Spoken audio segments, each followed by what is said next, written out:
Hello, everyone. Today we're talking about the endless war of carbs versus fat. My position is that the type or quality of carbs or fat matters much more than your macro of each. So that means if you're getting the correct carbs or fat, it doesn't really matter which you choose to fill up the rest of your diet, as long as you're getting a baseline of animal protein, fat, and nutrients. In the end, it comes down to your goals and preferences. Some people do better with fat. That was me for a while.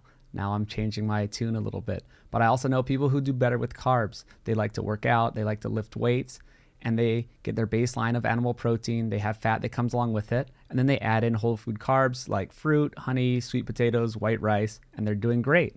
Good. That's working for them. Apparently it's working for them. If they're strong, they look good. They're not overeating apparently because they're in shape. Their energy is good, and assumably they're doing fine health-wise and nutrient-wise because it is a healthy diet that they're doing, really. So if people understand the difference between healthy carbs and fats, then they won't be obsessed with these details so much of which you choose. You just need to choose the right ones. So I did a post on social media saying there's a huge difference between seed oils and animal fat, a box of pasta or a potato, or breakfast cereal and whole fruit.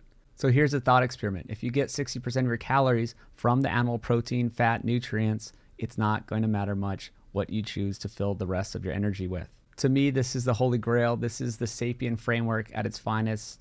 It brings together different communities. There's a pro-metabolic community. There's the keto community. There's carnivore, paleo. I think all these communities, what they have in common is they're embracing whole foods. They're avoiding seed oils. They're avoiding the most processed, refined grains, and they're doing well. So the difference between seed oils and animal fat is huge. We know this. This is most of what I've been talking about for years. I've done a lot of interviews on this on the Peak Human podcast. Great ones with Tucker Goodrich, Dr. Kate Shanahan, Dr. Chris Kenobi, Dr. Paul Saladino, and many more. So really, it's no surprise if you get these highly industrial processed oils that are filled with high omega-6, these high PUFAs, the linoleic acid.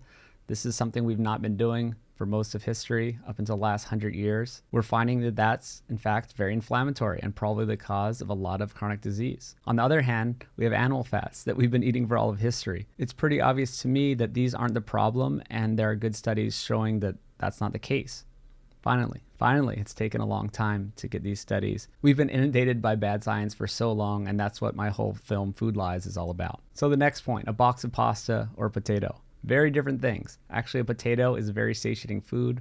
I always reference the 1995 Holt study where they showed that a baked potato was very satiating. In fact, the most satiating according to the participants of this study. That makes sense to me. It's a whole food. It actually has a lot of water and fiber in it. It fills you up. If you're eating some protein and fat with it, then yes, I can see why you'll be filled up for a long time and be doing fine. Our ancestors have been eating tubers for basically all of history. Now let's compare that to pasta. So pasta is bad for at least 4 reasons.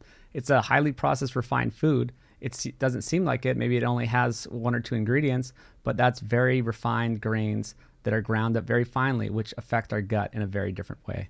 A lot of great stuff from Gabor Adosi. I mentioned him a lot in my videos and content. He did a whole presentation on this, which I'll link to. Pasta is also fortified with iron. I'll get a little bit more into this in the next segment. And 3, it's made from these grains that are highly modified over the years and covered in glyphosate. Lastly, we have gluten, which seems to be a problem for many people, even if you don't have celiac disease. So I'll jump into more of this stuff in the next comparison. Breakfast cereal versus whole fruit. Fruit is actually not bad. I know it does have a lot more sugar than the old days, and we do eat it way more often, but perhaps it's not so bad in a context of a good diet. This is what I'm seeing with some people, even Paul Saladino, as I mentioned earlier. He's adding fruit to his whole food, animal-based diet and doing very well with it. Again, this fruit is in its whole form. It's still in its whole food matrix. When you break it down, extract all the fiber out of it. Not that I'm saying fiber is super necessary or anything, but there's a much greater insulin response, blood sugar response when you extract the juice from the fruit. So on to the iron point where I left off earlier. Cereal is fortified with all these ingredients. It's really sad that we took a nutrient-less food like refined grains, tried to add back in all these nutrients and pretend it was a healthy thing. And so that's backfiring. I talked about this with Mark Schatzker, who's been on Peak Human twice. He's excellent book called The Dorito Effect. was my first interview with him and his new book, The End of Craving, where he went more into what happens when you try to add back in all these nutrients in a fake way instead of getting them from whole foods. So iron seems to be one of the biggest problems. If you crush up cereal in a Ziploc bag and put a magnet to it, you can actually get iron filings on the magnet. There's YouTube videos about this. So this is basically iron filings. This is what they fortify cereals and pasta with. This is non-heme iron. This is not the iron you want. Heme iron found in red meat and other whole foods is good for you. This is fine. Our bodies can use it. When you're basically putting iron filings in foods, this is a huge problem and likely has huge ramifications in regards to chronic diseases that we all are facing, except for us. And also, all these cereals and pastas are made from monocropped refined grains covered in glyphosate, especially in the US.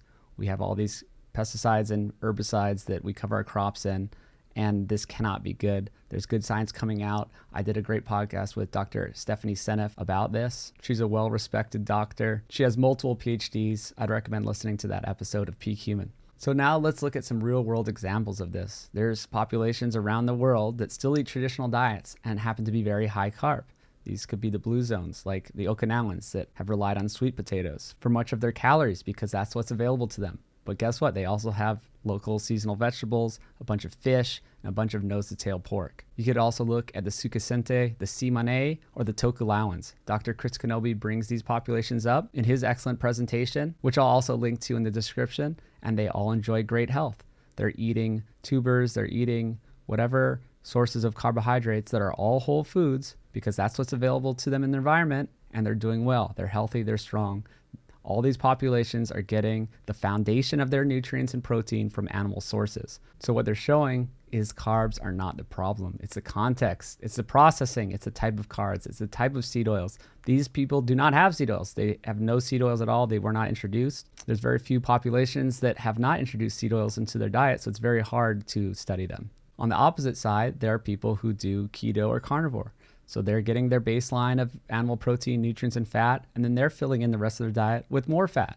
But it's not seed oils. It's not the highly processed, bad foods, refined grains, stuff like that. And they're also doing well, right? This all fits. So what does the scientific literature say about this? Well, I don't think studies are done well. I think nutrition studies are super hard to do, and we're never going to get all the answers from them.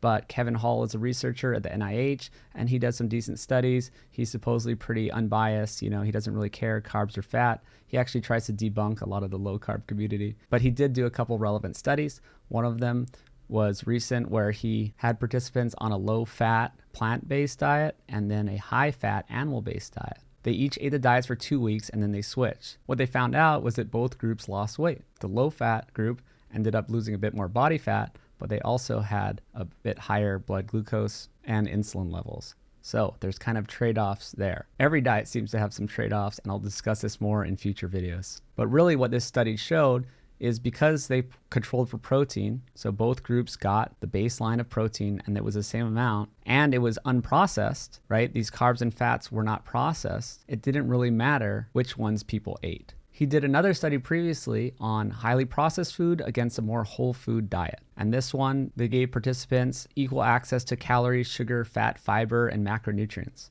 And each group was allowed to eat as much as they want. Well, what were the results? The group eating the highly processed food ate 500 more calories than the group eating the whole foods. And of course, they gained more weight. This proves another point of mine that I always like to make. Processed calories are not the same as whole food calories. And again, this shows that the processed carbs and the processed oils are not the same as the whole food versions of them. So there we go. There's a difference between whole food carbs and fat and processed carbs and fat. When you know this, you don't have to go on this endless war of carbs versus fat. You can just choose the correct ones. For me personally, I did go low carb for quite some time. I got well fat adapted, and then I added carbs back in, and now I'm metabolically flexible. I enjoy fruit, some honey, maybe some white rice cooked in bone broth, maybe some sweet potatoes once in a while. I include that in my meals once a day after my workout, and I feel great. I still remain lean. I still have good body composition, and it works for me. I'm not hungry. I don't have sugar crashes because I figured out how to eat carbs in a healthy way. So I definitely will make more videos about that. But for now, I just wanted to say we need to fight the real enemy. We need to know the real enemy. The enemy isn't carbs or the enemy isn't fat.